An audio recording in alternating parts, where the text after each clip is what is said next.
Assalamualaikum warahmatullahi wabarakatuh. Perkenalkan kami dari UPJ Bandar Lampung, yaitu dari Pokja Studi Banyak, yaitu dari kelompok 8 yang beranggotakan saya sendiri, Angga Saputra, kemudian ada Mbak Devi Rasesawati, kemudian ada Mbak Tari, kemudian ada Mas Dani, kemudian ada Mas Farurozi. Pertama yang akan kita bahas di sini yaitu gelombang transversal. Pertama-tama rentangkan dan renggangkan selingki pada permukaan yang datar dengan kedua ujung dipegang dan salah satu ujungnya lagi dipegang oleh teman atau diikat ke tiang. Kemudian diayunkan ke kanan dan ke kiri sehingga terbentuklah gelombang yang membentuk bukit dan lembah, di mana satu bukit dan satu lembah dinamakan satu gelombang. Selanjutnya untuk melihat gelombang longitudinal, selingki yang telah direnggangkan didorong ke arah ke depan, sehingga terbentuklah rapatan yang merambat. Semakin cepat dorongan yang diberikan, maka akan semakin banyak rapatan yang terlihat. Satu gelombang longitudinal terdiri satu rapatan dan satu renggangan. Selanjutnya, mengikatkan gelang karet di tengah selingki dan mengamati gelang karet tersebut apakah selama gelombang merambat gelang karet tersebut ikut berpindah dan adakah energi yang merambat melalui pegas. Setelah diamati ternyata gelang karet tersebut tidak ikut berpindah, hanya bergerak naik turun atau bolak-balik di tempatnya sesuai arah getar saat gelombang melewatinya. Hal ini menegaskan bahwa yang merambat adalah energi, bukan partikel medium selingki pada karet gelang. Kemudian pencobaan kembali menggunakan kabel listrik. Ketika selingki diganti kabel listrik, hasilnya mirip dengan saat menggunakan selingki, namun ada beberapa perbedaan. Contohnya kabel listrik memiliki massa jenis dan elastisitas yang berbeda dari selingki, sehingga kecepatan rambat gelombang pada kabel listrik bisa lebih cepat ataupun lebih lambat.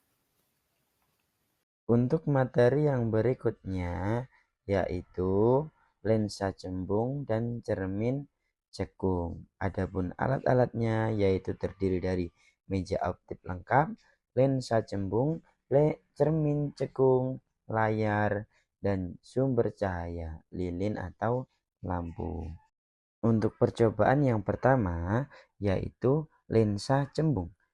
Kita susun lensa pada dudukannya dan letakkan di antara layar dan sumber cahaya. Yang berikutnya, nyalakan sumber cahaya, kemudian atur posisi benda dan lensa agar layar terbentuk bayangan yang paling tajam. Lalu kita ukur jarak benda dan jarak bayangan. Lalu kita ulangi lagi beberapa kali percobaan dengan dudukan benda yang berbeda. Percobaan yang kedua yaitu cermin cekung.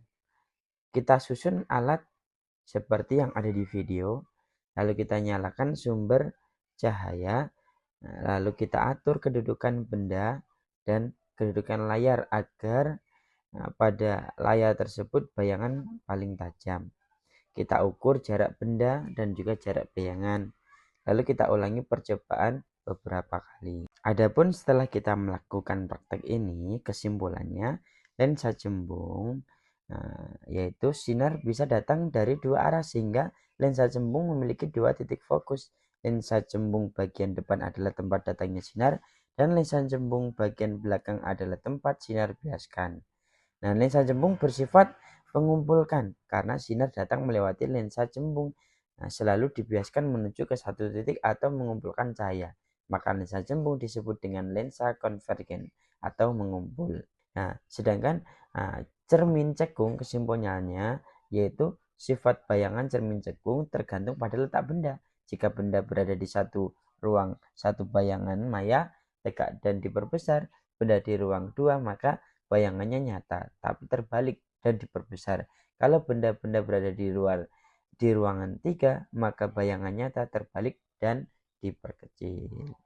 Jadi untuk bahan dan alat yang kami gunakan yaitu yang pertama ada baterai 1,5 volt 3 buah, kemudian ada kabel penjepit secukupnya yaitu ada warna merah dan warna hitam, kemudian ada bola lampu 2,5 volt atau 3,6 volt atau 0,7 ampere 3 buah. Kemudian avometer 1 buah. Kemudian ada dudukan baterai 3 buah. Itulah alat yang kami gunakan.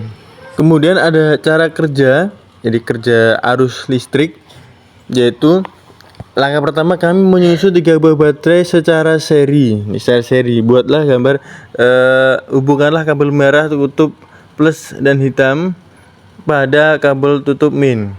Kemudian salah satu ujung kabel merah dan hitam yang telah terpasang itu pasang lampu. Dipilih salah satu dari bola lampu 2,5 volt.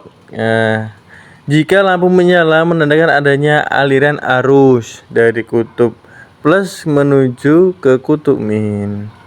Kemudian besar arus listrik yang mengalir dalam rangkaian dapat menggunakan ampermeter yang dipasang secara seri. Nah, itu caranya. Kemudian kami telah menyusun dan jenis bahan dalam termasuk konduktor dengan cara mengisi pengamatan tersebut. Kemudian untuk percobaan kedua itu tegangan listrik, kami membuat rangkaian seperti gambar di atas. Gambar di dalam materi kami ini, kami tutuplah saklar es, kemudian amatilah apakah lampu itu menyala atau tidak, seperti itu. Kemudian kami membuat rangkaian setelah saklar es ditutup, apakah lampu itu tidak menyala atau menyala redup atau menyala lebih terang atau menyala sangat terang. Kemudian kami membuat rangkaian seperti gambar yang C. Setelah saklar es ditutup, apakah lampu titik menyala, menyala redup, menyala lebih terang atau menyala sangat terang. Nah, seperti itu. Maka itulah yang telah kami sampaikan. Demikianlah praktikum yang telah kami laporkan, kami sampaikan. Akhirul kalam, wassalamualaikum warahmatullahi wabarakatuh.